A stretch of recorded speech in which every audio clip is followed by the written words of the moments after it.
林富平女神林依晨2003年和张天林主演青春偶像剧《我的秘密花园》，由她饰演的范晓敏一角个性古灵精怪，至今仍深植人心。而张天林当时饰演她的男友黄耀辉，这对 CP 相隔16年居然又重聚了。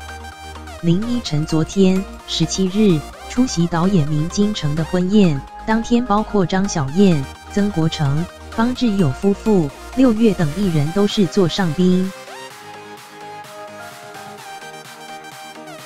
事后，杨明威在 IG 再 PO 出一张合照，照片中他和老婆方志友与林依晨、张天林一起合照。杨明威表示：“我的秘密花园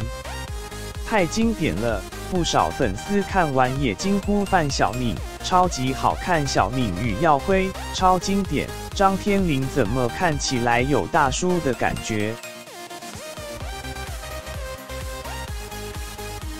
事实上，已许久未在台湾公开现身的张天林，今年已40岁。当年模特儿出身的他，参与电视剧演出便邀约不断，曾演出《吐司男之吻》、《我的秘密花园》及《南丁格尔》等作品。后来他进军大陆，也把重心转向幕后。